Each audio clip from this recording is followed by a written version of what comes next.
ಶಿವಂ associate ಮಾಲೀಕನ ಕಚೇರಿಯ ಮೇಲೆ ದಾಳಿಯಾಗಿದೆ. ಬೆಳಗಾವಿಯ 2 ಕಚೇರಿ ಮೇಲೆ ಅಧಿಕಾರಿಗಳು ದಾಳಿ ಮಾಡಿದ್ದಾರೆ. ಶಿವಾನಂದ ನೀಲಣ್ಣನವರ್ ಕಚೇರಿಯ ಮೇಲೆ ರೇಡ್ ಆಗಿದೆ. ಶಿವಂ ಅಸೋಸಿಯೇಟ್ ಮಾಲೀಕ ಶಿವಾನಂದ ಕಂದಾಯ ಸಹಕಾರ ಪೊಲೀಸರಿಂದ ಜಂಟಿ ದಾಳಿಯಾಗಿದೆ. ಶಿವಾನಂದ ಕಚೇರಿಯಲ್ಲಿ ದಾಖಲೆಗಳ ಪರಿಶೀಲನೆ ಮಾಡ್ತಾ ಇದ್ದಾರೆ ಅಧಿಕಾರಿಗಳು. ಜನರಿಗೆ ಹೆಚ್ಚು ಬಡ್ಡಿ ನೀಡುವುದಾಗಿ ಹಣವನ್ನ ಸಂಗ್ರಹ ಮಾಡಿದಂತೆ ಸಾವಿರಾರು ಕೋಟಿ ದುರುಪಯೋಗದ ಶಂಕೆ ಕೂಡ ಇದೆ. ಬೆಳಗಾವಿ ಜಿಲ್ಲೆಯ ಅಧಿಕಾರಿಗಳಿಂದ ದಿಢೀರ್ ದಾಳಿಯಾಗಿದೆ. ಇತ್ತೀಚೆಗೆ ಶಿವಾನಂದ ನೀಲಣ್ಣನವರ್ ವಿಡಿಯೋ ವೈರಲ್ ಆಗಿತ್ತು. ತನ್ನ ಬಳಿ 15,000 ಬಂದೂಕುಗಳು ಇದಾವೆ, ಸಾಮ್ರಾಜ್ಯ ಕಟ್ಟಿದ್ದೇನೆ ನಾನು, ಯಾರಿಗೂ ಹೆದರಲ್ಲ ಅಂತೇಳಿ ಎಲ್ಲ ಹೇಳಿದ್ದ. 2028ಕ್ಕೆ 224 ಕ್ಷೇತ್ರಗಳಲ್ಲಿ ಗೆದ್ದು ಸಿಎಂ ಆಗ್ತೀನಿ ಅಂತೇಳಿ ಭಾಷಣ ಕೂಡ ಮಾಡಿದ್ದ ಶಿವಾನಂದ ನೀಲಣ್ಣನವರ್. ಆ ಭಾಷಣದ ವಿಡಿಯೋ ವೈರಲ್ ಆಗಿತ್ತು. ಶಿವಬಸವನಗರದಲ್ಲಿ ಇರೋ ಕಚೇರಿಯ ಮೇಲೆ ದಾಳಿಯಾಗಿದೆ. ಕಚೇರಿಯಲ್ಲಿ ಮಹತ್ವದ ದಾಖಲೆಗಳನ್ನು ಪರಿಶೀಲನೆ ಮಾಡಿದ್ದಾರೆ. ಮಾಜಿ ಸೈನಿಕರು ಸಾರ್ವಜನಿಕರಿಂದ ಹೆಚ್ಚಿನ ಬಡ್ಡಿ ನೀಡುವುದಾಗಿ ಹೂಡಿಕೆ ಹಣವನ್ನ ಸಂಗ್ರಹ ಮಾಡ್ತಾ ಇದ್ದ. ಸಾವಿರಾರು ಕೋಟಿ ರೂಪಾಯಿ ಹೂಡಿಕೆ ಹಣ ದುರುಪಯೋಗ ಆಗಿರೋ ಸಂಶಯವೂ ಕೂಡ ವ್ಯಕ್ತವಾಗಿದೆ.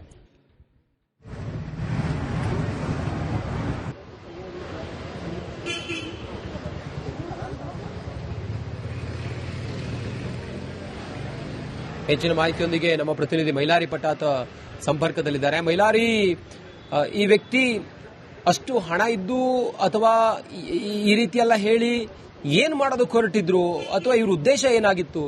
ಸದ್ಯ ಏನಿದೆ ಈಗ ಮಾಹಿತಿ ಮೈಲಾರಿ? ಖಂಡಿತ ರಂಜಿತ್, ಬೆಳಗಾವಿಯಲ್ಲಿ ಶಿವಂ ಅಸೋಸಿಯೇಟ್ ಮಾಲೀಕನ ಕಚೇರಿ ಮೇಲೆ ಸದ್ಯ ದಾಳಿ ಆಗಿರುವಂತದ್ದು. ಕಂದಾಯ ಸಹಕಾರ ಮತ್ತು ಪೊಲೀಸ್ ಇಲಾಖೆ ಅಧಿಕಾರಿಗಳು ಜಂಟಿ ದಾಳಿಯನ್ನ ಮಾಡಿರುವಂತದ್ದು. ಶಿವಾನಂದ್ ನೀಲಣ್ಣನವರು ಸೇರಿದಂತಹ 7 ಕಚೇರಿಗಳ ಮೇಲೆ ಈಗಾಗಲೇ ದಾಳಿಯಾಗಿರುವಂತದ್ದು. ಶಿವಬಸವನಗರದಲ್ಲಿರುವಂತಹ ಕಚೇರಿ ಮೇಲೆ ದಾಳಿ ಮಾಡಲಾಗಿರುವಂತದ್ದು. ಜೊತೆಗೆ ಬೆಳಗಾವಿಯ ಎಸ್ಐ ಆಗಿರುವಂತಹ ಶ್ರವಣ್ ಕುಮಾರ್ ಅವರು ಈ ಒಂದು ದಾಳಿಯನ್ನ ಮಾಡಿರುವಂತದ್ದು. ಪ್ರಮುಖವಾಗಿ ಮಾಜಿ ಸೈನಿಕರು ಜೊತೆಗೆ ಸಾರ್ವಜನಿಕ ಜನರಿಂದ ಸುಮಾರು ಹೆಚ್ಚಿನ ಹಣವನ್ನ ನೀಡೋದು, ಅಂದ್ರೆ ಬಡ್ಡಿ ಹಣವನ್ನ ನೀಡೋದಾಗಿ ಸಾಕಷ್ಟು ಹಣವನ್ನ ಈ ವ್ಯಕ್ತಿ ಮಾಡ್ಕೊಂಡಿದ್ದ. ಅಂದಾಜು ಅಂದ್ರೆ ವರ್ಷಕ್ಕೆ ಸುಮಾರು 3,000 ಅಂದ್ರೆ ತಿಂಗಳಿಗೆ ನಿಮಗೆ ಹಣವನ್ನ ಕೊಡ್ತೀನಿ ಅನ್ನೋದ್ರಲ್ಲಿ ಸಾಕಷ್ಟು ಜನರಿಂದ ಸುಮಾರು ಈಗಿರುವ ಮಾಹಿತಿ ಪ್ರಕಾರ 45,000ಕ್ಕೂ ಹೆಚ್ಚು ಜನರಿಂದ ಹಣ ಸಂಗ್ರಹ ಮಾಡಿದ್ದ. ಒಬ್ಬರಿಗೆ ಕೇವಲ 1 ಲಕ್ಷ ಹಿಡಿದ್ರು ಕೂಡ ಅದು ಸುಮಾರು 4,500 ಕೋಟಿಯಷ್ಟು ಹಣ ಆಗುತ್ತೆ. ಹಾಗಾಗಿ ಈಗ ಅಧಿಕಾರಿಗಳು ಭೇಟಿ ನೀಡಿ ಪರಿಶೀಲನೆ ಮಾಡ್ತಿರುವಂತದ್ದು, ಜೊತೆಗೆ ದಾಖಲೆಗಳ ಪರಿಶೀಲನೆ ಮಾಡುವಂತ ಕೆಲಸವನ್ನು ಕೂಡ ಈಗ ಮಾಡ್ತಿರುವಂತದ್ದು. ಈಚೆಗೆ ಸಾಮಾಜಿಕ ಜಾಲತಾಣದಲ್ಲಿ ಸಾಕಷ್ಟು ಶಿವಾನಂದ್ ನೀಲಣ್ಣನವರು ವೈರಲ್ ಆಗಿದ್ದು, ನಾನು 24 ಗಂಟೆಗಳಲ್ಲಿ ಸುಮಾರು 224 ಸ್ಥಾನ ಗೆದ್ದು ಮಂತ್ರಿ ಆಗ್ತಾನೆ, ಜೊತೆಗೆ ನನ್ನ ಬಳಿ ಸುಮಾರು 15,000ದಷ್ಟು ಬಂದೂಕಗಳಿವೆ ಅನ್ನೊಂದು ಮಾಹಿತಿಯನ್ನ ಕೂಡ ನೀಡುವಂತದ್ದು. ಸದ್ಯ ಈಗಾಗಲೇ ಅಧಿಕಾರಿಗಳು ದಾಖಲೆಗಳನ್ನ ಪರಿಶೀಲನೆ ಮಾಡುವಂತ ಕೆಲಸವನ್ನು ಕೂಡ ಮುಂದುವರೆದಿರುವಂತದ್ದು. ಸದ್ಯ ಈಗಿರುವಂತಹ ಮಾಹಿತಿ ಪ್ರಕಾರ ಅಂದಾಜು ಸುಮಾರು 4,500 ಕೋಟಿಗೂ ಹೆಚ್ಚಿನ ಹಣ ಫ್ರಾಡ್ ಆಗಿದೆ ಅನ್ನೋ ಒಂದು ಮಾಹಿತಿ ಕೂಡ ಇರುವಂತದ್ದು. ಮೊದಲಿಗೆ ಈ ವ್ಯಕ್ತಿ ಸಾಮಾನ್ಯ ವ್ಯಕ್ತಿಯಾಗಿದ್ದ, RMP ಇದ್ದ. ಇದಾದ ನಂತರ ಡೈರಿಯನ್ನ ಇಟ್ಕೊಂಡು ಜೀವನ ಮಾಡ್ತಿದ್ದ. ಜೊತೆಗೆ ಅಲ್ಲಿ ಫೇಲ್ ಆದ ನಂತರ ಅಲ್ಲಿಂದ ಫೇಲ್ ಆಗ್ತಾನೆ. ಫೇಲ್ ಆದ ನಂತರ ಈ ವ್ಯಕ್ತಿ ಏನಿದ್ದಾರೆ ಮಾಜಿ ಸೈನಿಕರನ್ನ ಕಟ್ಟಿಕೊಂಡು ಅಲ್ಲಿ ಹಣವನ್ನ ಸಂಗ್ರಹಿಸಿ ನಿಮಗೆ ಹೆಚ್ಚಿನ ಹಣವನ್ನು ಕೊಡ್ತೇನೆ ಅನ್ನೋಂತೆ ಅಲ್ಲಿ ನಂಬಿಸಿ ಅವರಿಂದ ಸಾಕಷ್ಟು ಹಣವನ್ನು ಸಂಗ್ರಹ ಮಾಡಿ ಈ ವ್ಯಕ್ತಿ ಸಾಕಷ್ಟು ಜನರ ಏನು ಈ ವಂಚನೆ ಮಾಡಿದ್ದಾನೆ ಅನ್ನೋ ನಿಟ್ಟಿನಲ್ಲಿ ದೂರು ಹೋಗುತ್ತೆ. ಈಗಾಗಲೇ ದೂರಿನ ಆಧಾರದ ಮೇಲೆ ಈಗಾಗಲೇ ದಾಖಲೆಗಳ ಸದ್ಯ ಮುಂದುವರಿಯುವಂಥದ್ದು. ಇನ್ನೂ ಕೂಡ ಸುಮಾರು 200 ಗಂಟೆಗಳಿಂದ ನಿರಂತರವಾಗಿ ದಾಖಲೆಗಳ ಪರಿಶೀಲನೆ ಮಾಡುವಂತ ಕೆಲಸ ಕೂಡ ನಡೆದಿರುವಂತದ್ದು. ಓಕೆ, ಥ್ಯಾಂಕ್ ಯು ಮೈಲಾರಿ ನಿಮ್ಮೆಲ್ಲ ಮಾಹಿತಿಗಾಗಿ. ಶಿವಂ ಅಸೋಸಿಯೇಟ್ ಮಾಲೀಕನ ಕಚೇರಿಯ ಮೇಲೆ ದಾಳಿಯಾಗಿದೆ. ಬೆಳಗಾವಿಯ 2 ಕಚೇರಿ ಮೇಲೆ ಅಧಿಕಾರಿಗಳು ದಾಳಿ ಮಾಡಿದ್ದಾರೆ. ಶಿವಾನಂದ ನೀಲಣ್ಣನವರ್ ಕಚೇರಿಯ ಮೇಲೆ ರೇಡ್ ಆಗಿದೆ. ಶಿವಂ ಅಸೋಸಿಯೇಟ್ ಮಾಲೀಕ ಶಿವಾನಂದ ಕಂದಾಯ ಸಹಕಾರ ಪೊಲೀಸರಿಂದ ಜಂಟಿ ದಾಳಿಯಾಗಿದೆ. ಶಿವಾನಂದ ಕಚೇರಿಯಲ್ಲಿ ದಾಖಲೆಗಳ ಪರಿಶೀಲನೆ ಮಾಡ್ತಾ ಇದ್ದಾರೆ ಅಧಿಕಾರಿಗಳು. ಜನರಿಗೆ ಹೆಚ್ಚು ಬಡ್ಡಿ ನೀಡುವುದಾಗಿ ಹಣವನ್ನ ಸಂಗ್ರಹ ಮಾಡಿದಂತೆ ಸಾವಿರಾರು ಕೋಟಿ ದುರುಪಯೋಗದ ಶಂಕೆ ಕೂಡ ಇದೆ. ಬೆಳಗಾವಿ ಜಿಲ್ಲೆಯ ಅಧಿಕಾರಿಗಳಿಂದ ದಿಢೀರ್ ದಾಳಿಯಾಗಿದೆ. ಇತ್ತೀಚೆಗೆ ಶಿವಾನಂದ ನೀಲಣ್ಣನವರ್ ವಿಡಿಯೋ ವೈರಲ್ ಆಗಿತ್ತು. ತನ್ನ ಬಳಿ 15,000 ಬಂದೂಕುಗಳು ಇದಾವೆ, ಸಾಮ್ರಾಜ್ಯ ಕಟ್ಟಿದ್ದೇನೆ ನಾನು, ಯಾರಿಗೂ ಹೆದರಲ್ಲ ಅಂತೇಳಿ ಎಲ್ಲ ಹೇಳಿದ್ದ. 2028ಕ್ಕೆ 224 ಕ್ಷೇತ್ರಗಳಲ್ಲಿ ಗೆದ್ದು ಸಿಎಂ ಆಗ್ತೀನಿ ಅಂತೇಳಿ ಭಾಷಣ ಕೂಡ ಮಾಡಿದ್ದ ಶಿವಾನಂದ ನೀಲಣ್ಣನವರ್. ಆ ಭಾಷಣದ ವಿಡಿಯೋ ವೈರಲ್ ಆಗಿತ್ತು. ಶಿವಬಸವನಗರದಲ್ಲಿ ಇರೋ ಕಚೇರಿಯ ಮೇಲೆ ದಾಳಿಯಾಗಿದೆ. ಕಚೇರಿಯಲ್ಲಿ ಮಹತ್ವದ ದಾಖಲೆಗಳನ್ನ ಪರಿಶೀಲನೆ ಮಾಡಿದ್ದಾರೆ. ಮಾಜಿ ಸೈನಿಕರು ಸಾರ್ವಜನಿಕರಿಂದ ಹೆಚ್ಚಿನ ಬಡ್ಡಿ ನೀಡುವುದಾಗಿ ಹೂಡಿಕೆ ಹಣವನ್ನ ಸಂಗ್ರಹ ಮಾಡ್ತಾ ಇದ್ದ. ಸಾವಿರಾರು ಕೋಟಿ ರೂಪಾಯಿ ಹೂಡಿಕೆ ಹಣ ದುರುಪಯೋಗ ಆಗಿರುವ ಸಂಶಯವೂ ಕೂಡ ವ್ಯಕ್ತವಾಗಿದೆ.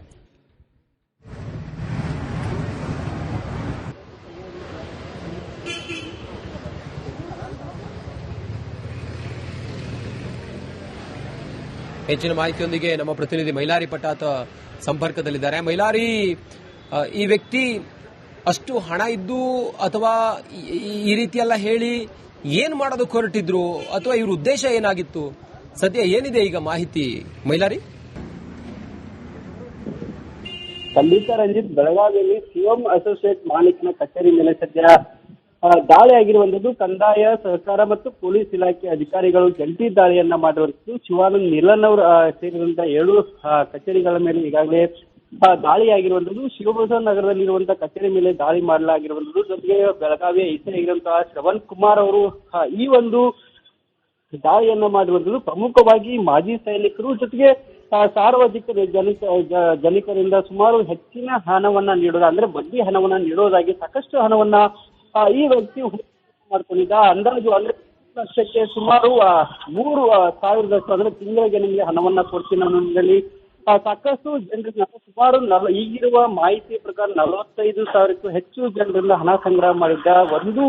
ಒಬ್ಬರಿಗೆ ಕೇವಲ 1 ಲಕ್ಷ ಹಿಡಿದ್ರು ಕೂಡ ಅದು ಸುಮಾರು 4,500 ಕೋಟಿಯಷ್ಟು ಹಣ ಆಗುತ್ತೆ. ಹಾಗಾಗಿ ಈಗ ಅಧಿಕಾರಿಗಳು ಭೇಟಿ ನೀಡಿ ಪರಿಶೀಲನೆ ಮಾಡ್ತಿರುವಂತದ್ದು, ಜೊತೆಗೆ ದಾಖಲೆಗಳ ಪರಿಶೀಲನೆ ಮಾಡುವಂತ ಕೆಲಸವನ್ನು ಕೂಡ ಈಗ ಮಾಡ್ತಿರುವಂತದ್ದು. ಈಚೆಗೆ ಸಾಮಾಜಿಕ ಜಾಲತಾಣದಲ್ಲಿ ಸಾಕಷ್ಟು ಶಿವಾನಂದ್ ನೀಲನ್ ಅವರವರು ವೈರಲ್ ಆಗಿದ್ದು. ನಾನು 24 ಗಂಟೆಗಳಲ್ಲಿ ಸುಮಾರು 224 ಸ್ಥಾನ ಗೆದ್ದು ಮಂತ್ರಿ ಆಗ್ತಾನೆ, ಜೊತೆಗೆ ನನ್ನ ಬಳಿ ಸುಮಾರು 15,000ದಷ್ಟು ಬಂದೂಕುಗಳಿವೆ ಅನ್ನೊಂದು ಮಾಹಿತಿಯನ್ನ ಕೂಡ ನೀಡುವಂತದ್ದು. ಸದ್ಯ ಈಗಾಗಲೇ ಅಧಿಕಾರಿಗಳು ದಾಖಲೆಗಳನ್ನ ಪರಿಶೀಲನೆ ಮಾಡುವಂತ ಕೆಲಸವನ್ನು ಕೂಡ ಮುಂದುವರೆದಿರುವಂತದ್ದು. ಸದ್ಯ ಈಗಿರುವಂತ ಮಾಹಿತಿ ಪ್ರಕಾರ ಅಂದಾಜು ಸುಮಾರು 4,500 ಕೋಟಿಗೂ ಹೆಚ್ಚಿನ ಹಣ ಫ್ರಾಡ್ ಆಗಿದೆ ಅನ್ನೋ ಒಂದು ಮಾಹಿತಿ ಕೂಡ ಇರುವಂತದ್ದು. ಮೊದಲಿಗೆ ಈ ವ್ಯಕ್ತಿ ಸಾಮಾನ್ಯ ವ್ಯಕ್ತಿಯಾಗಿದ್ದ, RMP ಇದ್ದ. ಇದಾದ ನಂತರ ಡೈರಿಯನ್ನ ಇಟ್ಕೊಂಡು ಜೀವನ ಮಾಡ್ತಿದ್ದ. ಜೊತೆಗೆ ಅಲ್ಲಿ ಫೇಲ್ ಆದ ನಂತರ ಅಲ್ಲಿಂದ ಫೇಲ್ ಆಗ್ತಾನೆ. ಈಗ ಫೇಲ್ ಆದ ನಂತರ ಈ ವ್ಯಕ್ತಿ ಏನಿದ್ದಾರೆ ಮಾಜಿ ಸೈನಿಕರನ್ನ ಕಟ್ಟಿಕೊಂಡು ಅಲ್ಲಿ ಹಣವನ್ನ ಸಂಗ್ರಹಿಸಿ ನಿಮಗೆ ಹೆಚ್ಚಿನ ಹಣವನ್ನು ಕೊಡ್ತೇನೆ ಅನ್ನೋಂತೆ ಅಲ್ಲಿ ನಂಬಿಸಿ ಅವರಿಂದ ಸಾಕಷ್ಟು ಹಣವನ್ನು ಸಂಗ್ರಹ ಮಾಡಿ ಈ ವ್ಯಕ್ತಿ ಸಾಕಷ್ಟು ಜನರ ಏನು ಈ ವಂಚನೆ ಮಾಡಿದ್ದಾನೆ ಅನ್ನೋ ನಿಟ್ಟಿನಲ್ಲಿ ದೂರು ಹೋಗುತ್ತೆ. ಈಗಾಗಲೇ ದೂರಿನ ಆಧಾರದ ಮೇಲೆ ಈಗಾಗಲೇ ದಾಖಲೆಗಳ ಸದ್ಯ ಮುಂದುವರಿಯುವಂಥದ್ದು. ಇನ್ನೂ ಕೂಡ ಸುಮಾರು 200 ಗಂಟೆಗಳಿಂದ ನಿರಂತರವಾಗಿ ದಾಖಲೆಗಳ ಪರಿಶೀಲನೆ ಮಾಡುವಂತ ಕೆಲಸ ಕೂಡ ನಡೆದಿರುವಂತದ್ದು. ಓಕೆ, ಥ್ಯಾಂಕ್ ಯು ಮೈಲಾರಿ, ನಿಮ್ಮೆಲ್ಲ ಮಾಹಿತಿಗಾಗಿ. ಶಿವಂ ಅಸೋಸಿಯೇಟ್ ಮಾಲೀಕನ ಕಚೇರಿಯ ಮೇಲೆ ದಾಳಿಯಾಗಿದೆ. ಬೆಳಗಾವಿಯ 2 ಕಚೇರಿ ಮೇಲೆ ಅಧಿಕಾರಿಗಳು ದಾಳಿ ಮಾಡಿದ್ದಾರೆ. ಶಿವಾನಂದ ನೀಲಣ್ಣನವರ್ ಕಚೇರಿಯ ಮೇಲೆ ರೇಡ್ ಆಗಿದೆ. ಶಿವಂ ಅಸೋಸಿಯೇಟ್ ಮಾಲೀಕ ಶಿವಾನಂದ, ಕಂದಾಯ, ಸಹಕಾರ, ಪೊಲೀಸರಿಂದ ಜಂಟಿ ದಾಳಿಯಾಗಿದೆ. ಶಿವಾನಂದ ಕಚೇರಿಯಲ್ಲಿ ದಾಖಲೆಗಳ ಪರಿಶೀಲನೆ ಮಾಡ್ತಾ ಇದ್ದಾರೆ ಅಧಿಕಾರಿಗಳು. ಜನರಿಗೆ ಹೆಚ್ಚು ಬಡ್ಡಿ ನೀಡುವುದಾಗಿ ಹಣವನ್ನ ಸಂಗ್ರಹ ಮಾಡಿದಂತೆ ಸಾವಿರಾರು ಕೋಟಿ ದುರುಪಯೋಗದ ಶಂಕೆ ಕೂಡ ಇದೆ. ಬೆಳಗಾವಿ ಜಿಲ್ಲೆಯ ಅಧಿಕಾರಿಗಳಿಂದ ದಿಢೀರ್ ದಾಳಿಯಾಗಿದೆ. ಇತ್ತೀಚೆಗೆ ಶಿವಾನಂದ ನೀಲಣ್ಣನವರ್ ವಿಡಿಯೋ ವೈರಲ್ ಆಗಿತ್ತು. ತನ್ನ ಬಳಿ 15,000 ಬಂದೂಕುಗಳು ಇದಾವೆ, ಸಾಮ್ರಾಜ್ಯ ಕಟ್ಟಿದ್ದೇನೆ ನಾನು, ಯಾರಿಗೂ ಹೆದರಲ್ಲ ಅಂತೇಳಿ ಎಲ್ಲ ಹೇಳಿದ್ದ. 2028ಕ್ಕೆ 224 ಕ್ಷೇತ್ರಗಳಲ್ಲಿ ಗೆದ್ದು ಸಿಎಂ ಆಗ್ತೀನಿ ಅಂತೇಳಿ ಭಾಷಣ ಕೂಡ ಮಾಡಿದ್ದ ಶಿವಾನಂದ ನೀಲಣ್ಣನವರ್.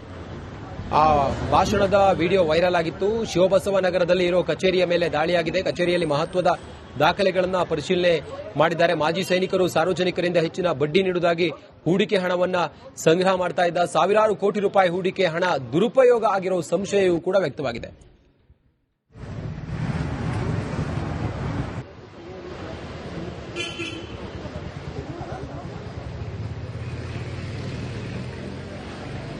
ಹೆಚ್ಚಿನ ಮಾಹಿತಿಯೊಂದಿಗೆ ನಮ್ಮ ಪ್ರತಿನಿಧಿ ಮೈಲಾರಿ ಪಟಾತ್ ಸಂಪರ್ಕದಲ್ಲಿದ್ದಾರೆ. ಮೈಲಾರಿ, ಈ ವ್ಯಕ್ತಿ ಅಷ್ಟು ಹಣ ಇದ್ದು ಅಥವಾ ಈ ರೀತಿಯೆಲ್ಲ ಹೇಳಿ ಏನ್ ಮಾಡೋದಕ್ಕೆ ಹೊರಟಿದ್ರು ಅಥವಾ ಇವ್ರ ಉದ್ದೇಶ ಏನಾಗಿತ್ತು?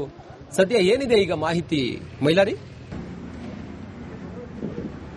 ಖಂಡಿತ ರಂಜಿತ್, ಬೆಳಗಾವಿಯಲ್ಲಿ ಶಿವಂ ಅಸೋಸಿಯೇಟ್ ಮಾಲೀಕನ ಕಚೇರಿ ಮೇಲೆ ಸದ್ಯ ದಾಳಿ ಆಗಿರುವಂತದ್ದು. ಕಂದಾಯ, ಸಹಕಾರ ಮತ್ತು ಪೊಲೀಸ್ ಇಲಾಖೆ ಅಧಿಕಾರಿಗಳು ಜಂಟಿ ದಾಳಿಯನ್ನ ಮಾಡಿರುವಂತದ್ದು. ಶಿವಾನಂದ್ ನೀಲನ್ ಅವರು ಸೇರಿದಂತ 7 ಕಚೇರಿಗಳ ಮೇಲೆ ಈಗಾಗಲೇ ದಾಳಿಯಾಗಿರುವಂತದ್ದು. ಶಿವಬಸವ ನಗರದಲ್ಲಿರುವಂತಹ ಕಚೇರಿ ಮೇಲೆ ದಾಳಿ ಮಾಡಲಾಗಿರುವಂತದ್ದು. ಜೊತೆಗೆ ಬೆಳಗಾವಿಯ ಎಸ್ಐ ಆಗಿರುವಂತಹ ಶ್ರವಣ್ ಕುಮಾರ್ ಅವರು ಈ ಒಂದು ದಾಳಿಯನ್ನ ಮಾಡಿರುವಂತದ್ದು. ಪ್ರಮುಖವಾಗಿ ಮಾಜಿ ಸೈನಿಕರು ಜೊತೆಗೆ ಸಾರ್ವಜನಿಕರಿಂದ ಸುಮಾರು ಹೆಚ್ಚಿನ ಹಣವನ್ನ ನೀಡೋದು, ಅಂದ್ರೆ ಬಡ್ಡಿ ಹಣವನ್ನ ನೀಡೋದಾಗಿ ಸಾಕಷ್ಟು ಹಣವನ್ನ ಈ ವ್ಯಕ್ತಿ ಮಾಡ್ಕೊಂಡಿದ್ದ. ಅಂದಾಜು ಅಂದ್ರೆ ವರ್ಷಕ್ಕೆ ಸುಮಾರು 3,000 ಅಂದ್ರೆ ತಿಂಗಳಿಗೆ ನಿಮಗೆ ಹಣವನ್ನ ಕೊಡ್ತೀನಿ ಅನ್ನೋದ್ರಲ್ಲಿ ಸಾಕಷ್ಟು ಜನರಿಂದ ಸುಮಾರು ಈಗಿರುವ ಮಾಹಿತಿ ಪ್ರಕಾರ 45,000ಕ್ಕೂ ಹೆಚ್ಚು ಜನರಿಂದ ಹಣ ಸಂಗ್ರಹ ಮಾಡಿದ್ದ. ಒಬ್ಬರಿಗೆ ಕೇವಲ 1 ಲಕ್ಷ ಹಿಡಿದ್ರು ಕೂಡ ಅದು ಸುಮಾರು 4,500 ಕೋಟಿಯಷ್ಟು ಹಣ ಆಗುತ್ತೆ. ಹಾಗಾಗಿ ಈಗ ಅಧಿಕಾರಿಗಳು ಭೇಟಿ ನೀಡಿ ಪರಿಶೀಲನೆ ಮಾಡ್ತಿರುವಂತದ್ದು, ಜೊತೆಗೆ ದಾಖಲೆಗಳ ಪರಿಶೀಲನೆ ಮಾಡುವಂತ ಕೆಲಸವನ್ನು ಕೂಡ ಈಗ ಮಾಡ್ತಿರುವಂತದ್ದು. ಇತ್ತೀಚೆಗೆ ಸಾಮಾಜಿಕ ಜಾಲತಾಣದಲ್ಲಿ ಸಾಕಷ್ಟು ಶಿವಾನಂದ್ ನೀಲನ್ ಅವರವರು ವೈರಲ್ ಆಗಿದ್ದು, ನಾನು 24 ಗಂಟೆಗಳಲ್ಲಿ ಸುಮಾರು 224 ಸ್ಥಾನ ಗೆದ್ದು ಮಂತ್ರಿ ಆಗ್ತೇನೆ, ಜೊತೆಗೆ ನನ್ನ ಬಳಿ ಸುಮಾರು 15,000ದಷ್ಟು ಬಂದೂಕುಗಳಿವೆ ಅನ್ನೊಂದು ಮಾಹಿತಿಯನ್ನ ಕೂಡ ನೀಡುವಂತದ್ದು. ಸದ್ಯ ಈಗಾಗಲೇ ಅಧಿಕಾರಿಗಳು ದಾಖಲೆಗಳನ್ನ ಪರಿಶೀಲನೆ ಮಾಡುವಂತ ಕೆಲಸವನ್ನು ಕೂಡ ಮುಂದುವರೆದಿರುವಂತದ್ದು. ಸದ್ಯ ಈಗಿರುವಂತ ಮಾಹಿತಿ ಪ್ರಕಾರ ಅಂದಾಜು ಸುಮಾರು 4,500 ಕೋಟಿಗೂ ಹೆಚ್ಚಿನ ಹಣ ಫ್ರಾಡ್ ಆಗಿದೆ ಅನ್ನೋ ಒಂದು ಮಾಹಿತಿ ಕೂಡ ಇರುವಂತದ್ದು. ಮೊದಲಿಗೆ ಈ ವ್ಯಕ್ತಿ ಸಾಮಾನ್ಯ ವ್ಯಕ್ತಿಯಾಗಿದ್ದ, RMP ಇದ್ದ. ಇದಾದ ನಂತರ ಡೈರಿಯನ್ನ ಇಟ್ಕೊಂಡು ಜೀವನ ಮಾಡ್ತಿದ್ದ. ಜೊತೆಗೆ ಅಲ್ಲಿ ಫೇಲ್ ಆದ ನಂತರ ಅಲ್ಲಿಂದ ಫೇಲ್ ಆಗ್ತಾನೆ. ಈಗ ಫೇಲ್ ಆದ ನಂತರ ಈ ವ್ಯಕ್ತಿ ಏನಿದ್ದಾರೆ ಮಾಜಿ ಸೈನಿಕರನ್ನ ಕಟ್ಟಿಕೊಂಡು ಅಲ್ಲಿ ಹಣವನ್ನ ಸಂಗ್ರಹಿಸಿ ನಿಮಗೆ ಹೆಚ್ಚಿನ ಹಣವನ್ನು ಕೊಡ್ತೇನೆ ಅನ್ನೋಂತೆ ಅಲ್ಲಿ ನಂಬಿಸಿ ಅವರಿಂದ ಸಾಕಷ್ಟು ಹಣವನ್ನು ಸಂಗ್ರಹ ಮಾಡಿ ಈ ವ್ಯಕ್ತಿ ಸಾಕಷ್ಟು ಜನರ ಏನು ಈ ವಂಚನೆ ಮಾಡಿದ್ದಾನೆ ಅನ್ನೋ ನಿಟ್ಟಿನಲ್ಲಿ ದೂರು ಹೋಗುತ್ತೆ. ಈಗಾಗಲೇ ದೂರಿನ ಆಧಾರದ ಮೇಲೆ ಈಗಾಗಲೇ ದಾಖಲೆಗಳ ಸದ್ಯ ಮುಂದುವರಿಯುವಂಥದ್ದು. ಇನ್ನೂ ಕೂಡ ಸುಮಾರು 200 ಗಂಟೆಗಳಿಂದ ನಿರಂತರವಾಗಿ ದಾಖಲೆಗಳ ಪರಿಶೀಲನೆ ಮಾಡುವಂತ ಕೆಲಸ ಕೂಡ ನಡೆದಿರುವಂತದ್ದು. ಓಕೆ, ಥ್ಯಾಂಕ್ ಯು ಮೈಲಾರಿ ನಿಮ್ಮೆಲ್ಲ ಮಾಹಿತಿಗಾಗಿ.